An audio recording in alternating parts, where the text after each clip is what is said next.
The San Francisco 49ers advanced to the divisional round of the NFL playoffs, defeating the Dallas Cowboys 23-17. Rapid React pod here. Our takeaways, key plays, key players in this one, and game balls coming up right now.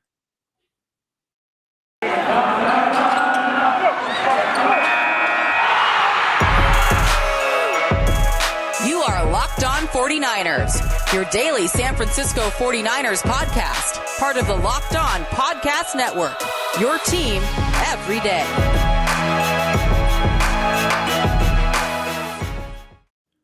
Welcome to Locked On 49ers. Brian Peacock and Eric Crocker with you at BD Peacock, at Eric_Crocker. We're back home. We're back at our podcast studios, Croc. Apologies to those fans out there that were hoping to have the first thing early Monday morning Rapid React pod or the post-game live YouTube Rapid React pod Sunday night. But I was on an airplane, Croc. You were traveling from the stadium in Dallas with the 49ers victory there. And wow, what an environment. 2 weeks in a row for the 49ers. Really, the playoffs started early for them in week 18. There was so much red at SoFi Stadium. And again, the 49ers fans traveled extremely well to Dallas this time as the Niners beat the Cowboys 23-17. Looked great early. I think some folks got a little bit tight in the end, a little bit anxious at the end of that football game. The 49ers came out on top. We'll get through all the big plays and all the big moments there and give out some game balls here. Croc, the first thing, though, I want to know about is what was the environment like in Dallas as the 49ers went out the road again and won another huge football game? Yeah, it was a good one and interesting. You know, there was a huge crowd at Jerry's World, the stadium. They did the whole whiteout thing, which I think helped the 49ers because the red popped a little bit more.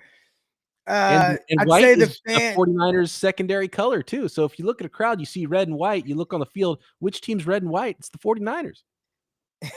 Right. So, it was cool. It was cool from that standpoint. I thought the 49er fans were loud. I thought they were really good. But like you said, towards the end of the game, the Cowboys, they started cranking up. When Jimmy Garoppolo threw the interception, it was almost deafening in there. The crowd got crazy, obviously in favor of Dallas Cowboys. So, it was an interesting game and really kind of a tale of two halves, but the 49ers were able to pull it off. Let's start there because, at the very end of the game too, when the referees said, that's the game. That's the end of the game. Game over. And the crowd roared. It sounded like a 49ers home game. And the funniest thing about all of it was them saying, game over. And then the refs just run off the field as quick as they could, getting stuff thrown at them. Bad look by Dak Prescott after the game saying it was good on the fans for throwing stuff at the refs. Like, come on, dude. That's definitely not where you want to point the fingers. It was not a good game played by the Dallas Cowboys, but I don't want to even put it on the Cowboys for losing that game. The 49ers went to Dallas and won that game. They dominated. If this was a boxing match, Croc, I'll put it this way. If this was a boxing match and you had three judges giving their scorecards at the end of the game, it would be unanimous. The 49ers It would be unanimous up on the Dallas Cowboys, right? Even though it looked like a one-score game and it was close, and the Dallas Cowboys were right there, and they never made that throw into the end zone that could have put them over the top in that game. But the 49ers dominated. They credit to the Cowboys for bending, not breaking. That's kind of been the 49ers brand of defense. But those drives that ended in points, but they were field goals instead of touchdowns. The 49ers weren't able to throw that haymaker in the first half to really put the game away and allow that little crack in the second half for the Dallas Cowboys to come back and make it a football game. Yeah, that was one of those games, and the 49ers have kind of had those games, and I don't want to be the guy to get on Jimmy Garoppolo. I think Jimmy Garoppolo played well, but one thing I've kind of noticed in some of these games, and Jimmy doesn't put teams away, the run game does. So if there's times in games where he may need that throw to really put a team away, he doesn't really have that play. And we've seen it kind of rear its ugly head, whether it was a game like Tennessee, where ultimately they did lose that game, or sometimes it's a game like the Rams game, right? Where, he's able to come back and do some things. And it's just interesting how with Jimmy Garoppolo, a lot of times in games, like there's two versions of him that show up. And ultimately, those two versions make up what Jimmy Garoppolo is which is a guy that plays well for stretches and has weird moments. And for whatever reason, he lets teams hang around. Like that Tennessee game, that should have been a blowout, right? Like just the way it was constructed, how the 49ers came out, they punched him in the mouth, they're driving down again. Oh, interception in the end zone. Oh, interception short, setting up a short field.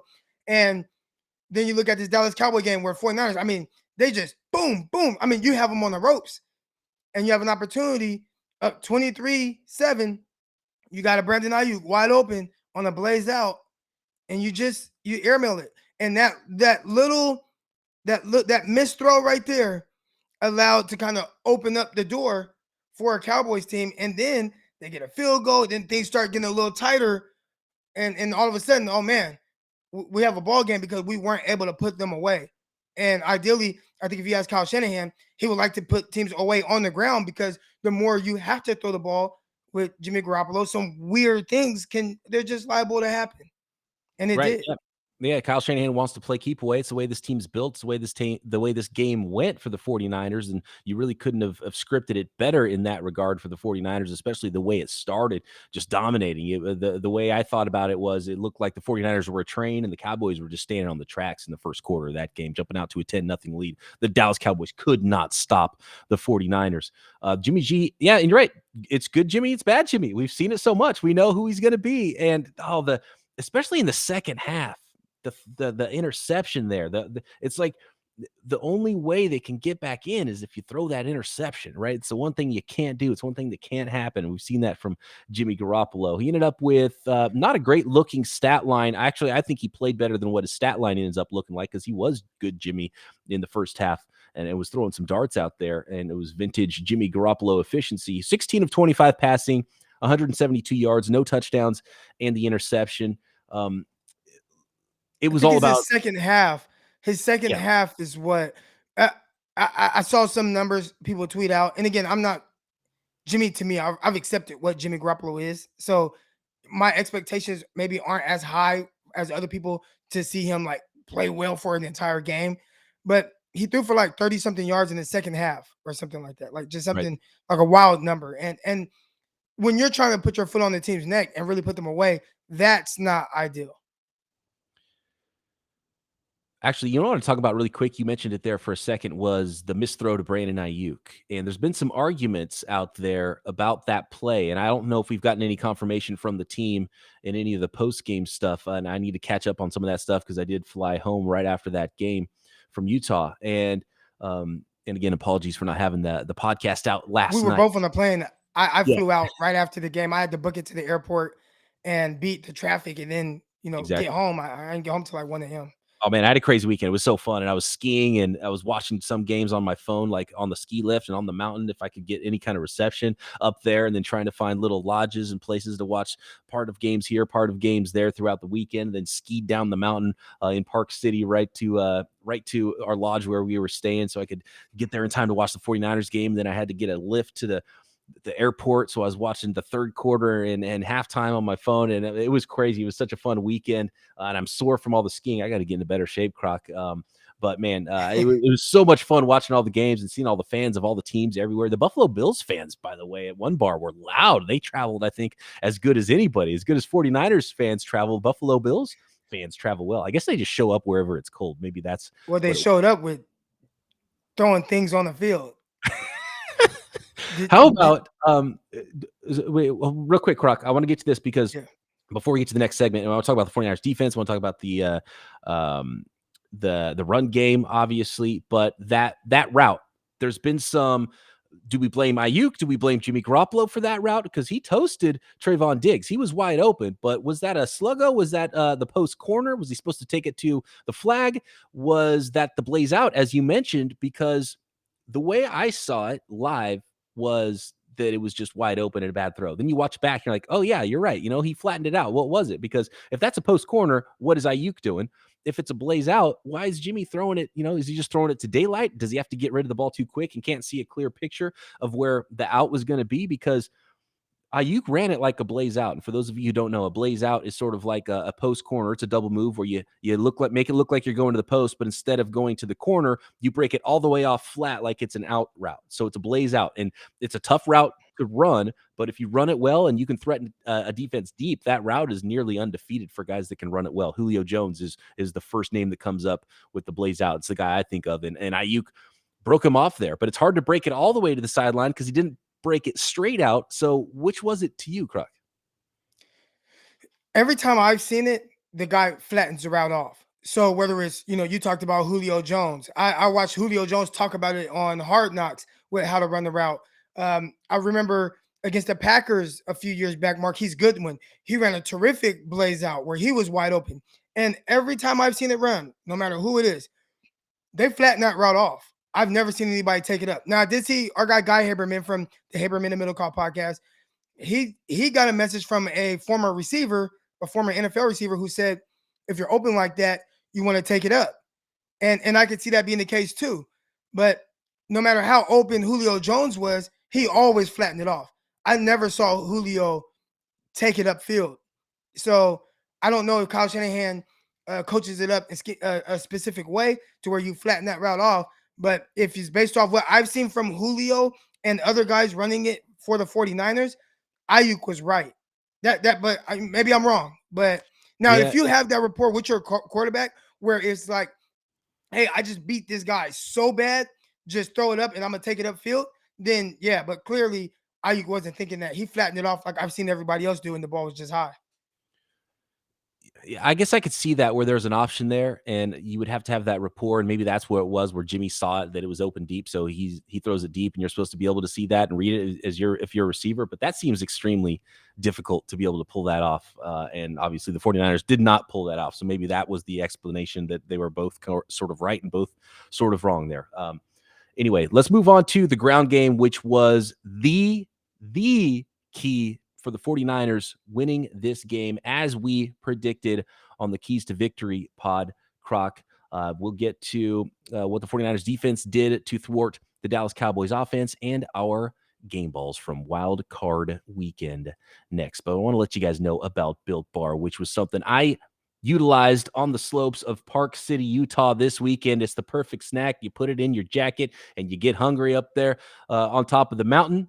You get all that protein, but it's good for you as well. 17 grams of protein in most Built Bars, but only 130 calories, only 4 grams of sugar, only 4 grams of net carbs in most Built Bars, and so many delicious flavors to choose from. My favorite, peanut butter, brownie, coconut, almond, raspberry, cookies and cream. There's all kinds of specialty flavors coming out all the time at built.com. So go check it out. If you're not sure what flavor you want, you can get a mixed box of Built Bars as well. And if you're trying to stick to those New Year's resolutions, this is a healthy snack that tastes delicious, that you can feel good about eating and can help you keep those resolutions into February. So go to built.com, use promo code LOCKED15 to get 15% off your order. That is promo code LOCKED15 for 15% off at built.com. Woo, how about that run game, Croc? Let me ask you this first of all. Is Deebo Samuel the best running back in the NFL? And I'm not saying that like all willy-nilly. Legitimately, if you give him all the carries as a true running back, he's in the class of Jonathan Taylor and Nick Chubb and Christian McCaffrey and Derrick Henry, in my opinion. He is an unbelievably good, flat-out running back. Vision, instincts, power, speed, burst, unbelievable. I think the way they utilize him, they've done more like outside stuff to keep him out of harm's way of just taking, a big pounding. They have started to do, because it kind of started to get a little predictable with the outside runs. They've done that like toss counter where they toss it to him, but then he's able to cut it back, and he's done a terrific job of doing that. I think ultimately what it comes down to is he's just one of the most talented guys on the field. And on my YouTube channel, I actually had this conversation before. Is he a generational talent? Because to me, a generational talent is someone that is just so unique that you can't find another person like that for a while, right? Like that person that is able to play at a high level and do something very unique, better than most other people, that's generational to me. And I think that's what Deebo Samuel is. He legitimately could be a terrific running back. Like he could be a good running back. And he's just as good of a receiver as he is a running back. I came away from that game thinking he was the best football player on that field. And I think that's high praise with the type of talent really both of these teams have. I talked about that before. PFF put out the grades for Trent Williams, who broke their system, highest graded player they've ever had for a full season, 98.2 grade this year for Trent Williams. And welcome back, by the way. Congratulations, by the way, to Trent Williams on his first ever playoff win.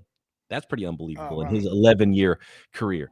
Also, congratulations to Jimmy Garoppolo. That's the first 49ers quarterback to win a playoff game on the road in Dallas before, too. So, Jimmy W.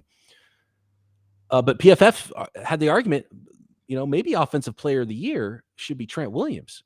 And I thought, well, that would be something you could argue if Deebo Samuel wasn't always also on his same team, because I would give it to Deebo. I think Deebo is clearly the 49ers MVP this year. And it seems like every week, and we saw it throughout the year, I think Kyle Shanahan and Mike McDaniel go back into their lab during the week and are like, dang, we can do more and more and more with this guy. This is unbelievable. And it's a little bit scary, but look, right now it's the playoffs. All hands on deck. You got to go win a football game. Give the ball to your best player. Through an entire season, I don't think you want to give the ball to Deebo Samuel 10 times a game, but you're trying to win a playoff game. Look, you've got all spring and summer to rest, so give him the ball as many times as you can. And I'm glad, speaking of PFF, I'm glad Mike Renner from Pro Football Focus did the math so I didn't have to, because I was wondering about this. He said if you took Deebo Samuel's rushing efficiency numbers and extrapolated them to John Taylor's workload, he'd have finished with 2,102 rushing yards, 43 touchdowns, and 111 broken tackles. Like, that's how crazy he's like 7 to 10 yards per carry. Deebo Samuel is right now. That's what's blown me away, is the vision as a true runner. That run he made where it was supposed to go to the other side of the field wide, and he stopped to cut it back across the middle. I mean, that's amazing. Most people don't see that and make that play. Just phenomenal. So fun to watch him play. And not just the vision on that, but the acceleration and speed to be able to outrun two guys who had angles and just blow right past them. The 49ers, we talk about his usage and how unique he is. On the first play of the game, they threw a slant to him. He picked up like 12, 13 yards. It got called back because both guys moved and they gave the 49ers 5 yards. Well, the next two plays, he carries the ball in the backfield. Like, not Elijah Mitchell, it's Deebo Samuel. So it has been awesome, because a lot of times you tell coaches, just get the ball in your best player's hands. And they figured out every way to do that. And, he finished the game over 100 yards, a touchdown, which was, really kind of an explosive play. Just a special talent. And it's really cool to see get paid special money. Yeah, he's going to get paid a lot of money, and it's also really cool to see the ways that they're able to get him the ball. And I think a lot of the league, and I bet you next season we're going to see more wide receivers playing running back. We saw it with Cordero Patterson becoming basically a pure running back. I saw Jamar Chase this weekend do some very Deebo Samuel-like things. We're going to start seeing that a lot. That's positionless football. I think the 49ers are ahead of the curve on that one, and especially the way you can make 11 personnel into 21 personnel and screw up the numbers and screw up what the defense is trying to do on any given play. It's pretty fantastic what the 49ers are doing right now. And that's not even to mention Elijah Mitchell, who was thumping it. I love watching Elijah Mitchell run too. He's so good. 27 carries, 96 yards. There were some difficult runs there, but he kept coming. 27 carries. Nobody else got a carry. Well, I guess Jimmy Garoppolo did have the 1 yard QB sneak there, but 10 for Deebo, 27 for Elijah Mitchell. Nobody else was carrying the ball for the 49ers. They went with the horses, and it wasn't – those 96 yards were tough yards. He had the touchdown run, just phenomenal on the ground, 38 rushes for 169 yards, 2 touchdowns for the 49ers. The longest was a 26-yarder. That was from Deebo Samuel. They just – that was the game from start to finish, the 49ers ground game, and the Dallas Cowboys could not stop it. You talked about Elijah Mitchell and his numbers, and his yards per carry wasn't crazy, but it was clear that at some point, with the 49ers being up 23-7, it's like, well, they're going to kind of run the ball, and they've gotten in other situations where they just had to run the ball, and I think that kind of lowered his yards per carry, with everybody from the Cowboys just kind of just slicing in there, A gap, B gap, filling all the holes. The one thing that I've been extremely impressed with Elijah Mitchell, and I know a lot of people talk about the vision from him. Early on, it was clear, and we talked about it. He was kind of just running into guys' backs. Like, if the hole was there, he would hit the hole and have a nice run. There sometimes would be holes maybe that he could hit, but it's like, I don't really want to do too much dancing, or just they told me to just put my foot in the ground and get forward, so that's what I'm going to do. I thought there were a lot of runs that he missed out on, being able to hit something where he picked up 2 yards, but hey, dude, you could have picked up 8. Now if there's 8 yards to be had, he's getting those 8 yards. His vision is so terrific. He's so patient. He looks so much more comfortable with whatever they're asking of him to do. He runs through arm tackles. There are several plays where he might get hit and it looks like it's going to be a 1 yard gain. And he does like a little twist and spin, then runs through another person and ends up getting 5 yards. I think he has improved so much throughout this year. It's been really cool to see. Absolutely. See him get better and better. And he started off really well. And there was a couple of runs from both Debo and Elijah Mitchell where it was like, oh, he's going to break this one. They were this close to even having more success running the ball because there was a couple of arm tackles and just those extra yards. And it was like, oh man, one little misstep here away. They were just able to bring him down, or they might've broken a 70-yard run or something like that. So just phenomenal. The 49ers dominated him up front. So, Kyle Shanahan, Mike McDaniel, Debo, Mitchell, the entire offensive line, team effort there, dominating those Dallas Cowboys up front. Next, let's talk a little bit about that DeMeco Ryans defense and give out some game balls. Quick peek ahead, though, Croc. 5.5 points at betonline.ag. Those 49ers, you can get 5.5 points on the road with the favored Green Bay Packers next week. Another fantastic matchup. In fact, all the games next week are going to be really good in the divisional round of playoffs, and you can get in on all of that action and anything else you want beyond that in 2022 at betonline.ag, which remains the number one spot for all the best sports wagering. New year, new updated desktop and mobile website. So sign up there today and receive your 50% welcome bonus on your first deposit. Just use our promo code Locked On. Not only football, basketball, hockey, boxing, UFC, all of your favorite Vegas casino games as well at BetOnline, the fastest and easiest way to wager on all of your favorite sports. BetOnline, where the game starts. All right, Croc.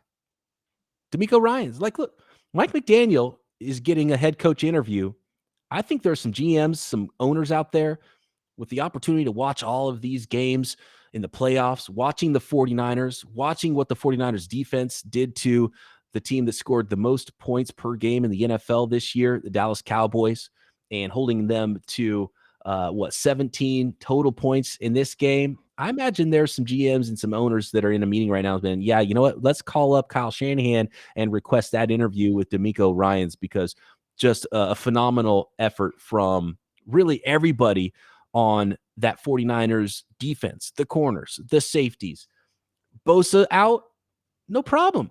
Charles Omenihu comes in, and DJ Jones and Eric Armstead and Arden Key and Samson Abelcott. Just the whole group was so good in this game beyond Bosa. Seeing Alshire and Greenlaw back there making plays.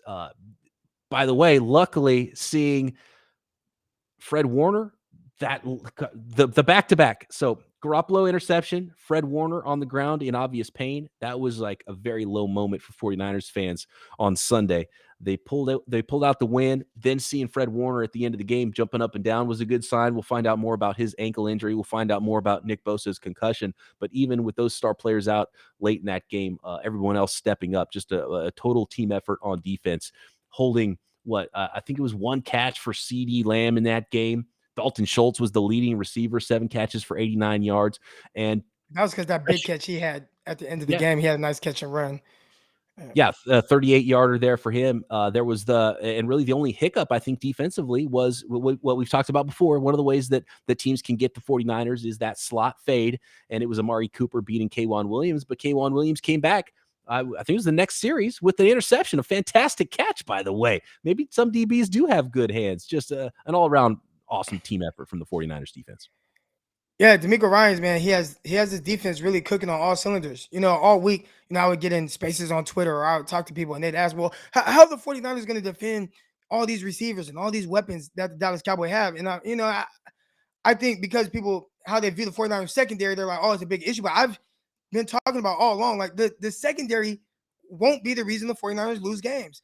And I'm not saying that they just have the most talent there, which I think Ambry Thomas and Mosley played exceptionally well, but whatever DeMeco has done with his scheme to sometimes protect the guys on the outside or scheme up pressures or whatever it is, everything has kind of worked hand in hand.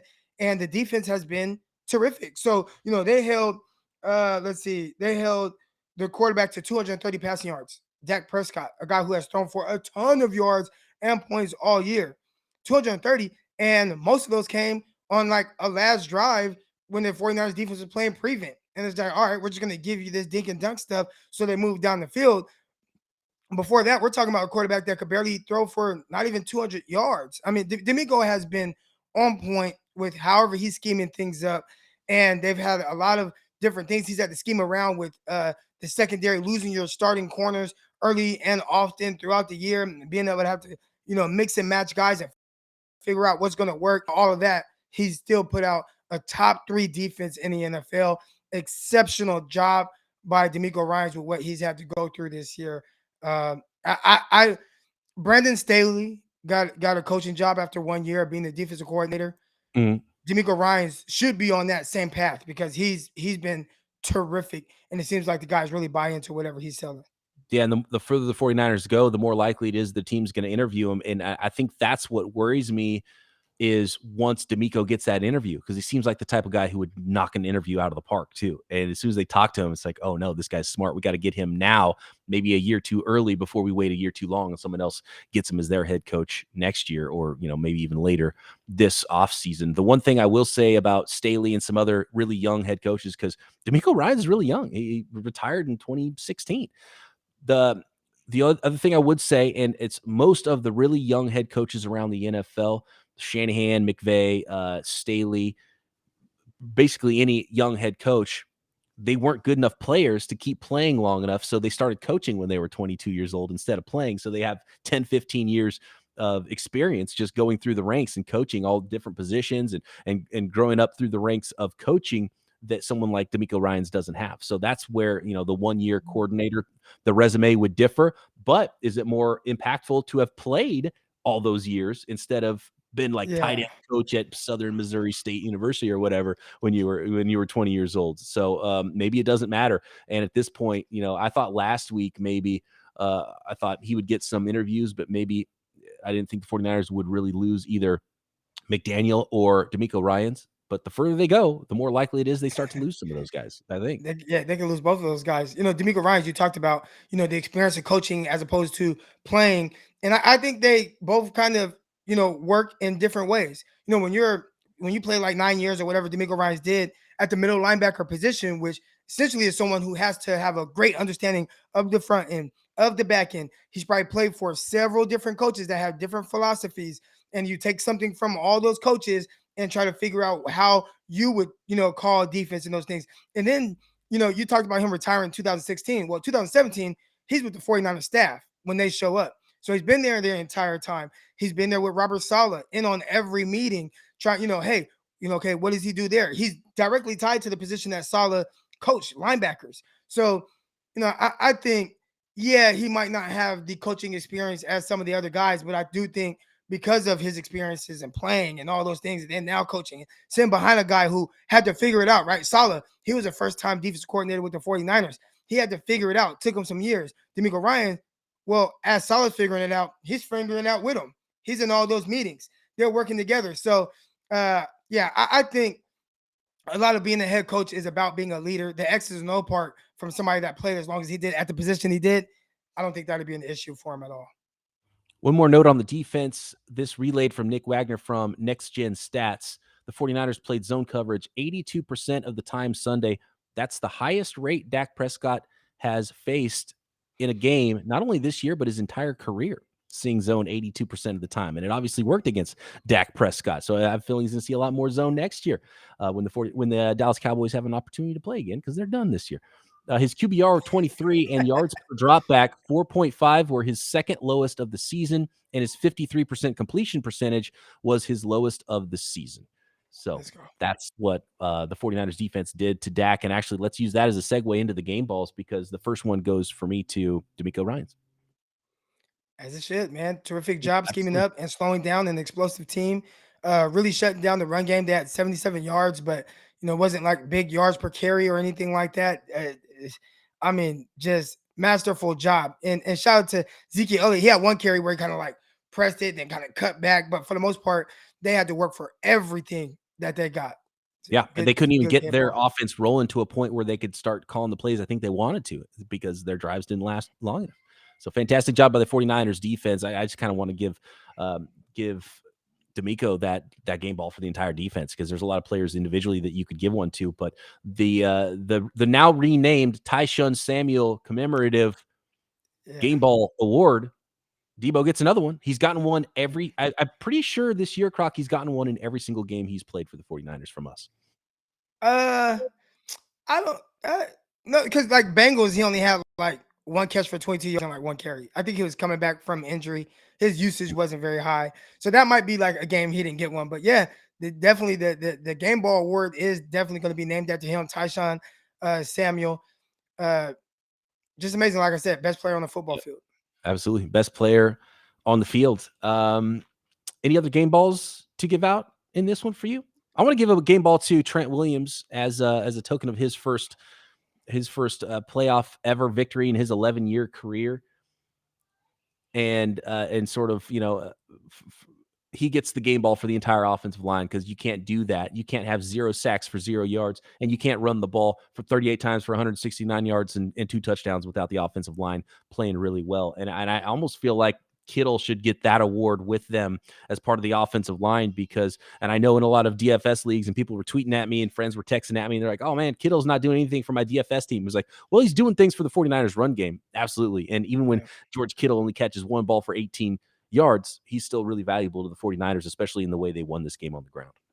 Right. Still curious. I still feel like his usage is just too low and he can help. We talk about some of the lows that the 49ers had in the second half. And it's like, well, maybe if you can get George Kittle going, I don't know, one of your best players on offense, that might help. But obviously they didn't. My next game ball, and I know most people are going to think, secondary. But like you said, 83% zone. So definitely D'Amico Ryan still scheming things up and helping the guys all over the field. So terrific job by Ambry Thomas and Mosley, but I'm not going to go that route. But I am going to go the route of Kyle Shanahan. At a time where 49ers were down and out, 2-4, everybody was banking on him making all these different changes, including me saying, hey, you need to go with the rookie. He stuck to his guns, and he has his team playing, and he kept them believing. That's the biggest thing. To be able to keep a team believing and preparing at a high level when things aren't going great, that's a sign of a true leader. And I know guys like myself, I questioned that at times. But terrific job just getting the 49ers to this point to where they are playing meaningful games in January and then ultimately going out on the road, getting his team charged up and beating a Dallas Cowboy team that is really high powered. Shout out to Kyle Shanahan, just keeping everything together. I think he's probably solidified himself as like, yeah, I am who everybody thinks I am as a good coach in the NFL. Yeah, good call there. The Cowboys were both outplayed and outcoached, clearly, I think, in this game. My last game ball I forgot about, Robbie Gould. He was nails. They needed him. They needed him to put some points on the board. So props to Robbie Gould, who hit 3 of 3 field goals and some long ones, multiple 50-yarders in that one. So, yeah, good game all around by the 49ers, offensively, defensively, and special teams. I guess we got to get out of here, Croc. Let's go live Monday night after Cardinals Rams. So we'll know exactly what those divisional round playoff games look like. And I know some folks wanted to go live with us post game Sunday night. We couldn't do that, but let's do the Tuesday morning pod. Let's record that live on YouTube Monday night after Monday Night Football. Come hang out with us. We'll get into the chat and have a whole bunch of fun and start looking ahead to those Green Bay Packers. Thanks for making us your first listen here on Locked On 49ers. Find Croc with your second listen on the Locked On NFL Draft podcast. You can find me daily on the network here covering the entire NFL on the Peacock and Williamson NFL show. If you want to know more about the sports betting world, check out Locked On Bets, hosted by your boy Q, with some expert analysis from Lee Sterling. And all of these podcasts are free on all of your favorite podcast platforms. Croc and I back tomorrow right here, Locked On 49ers.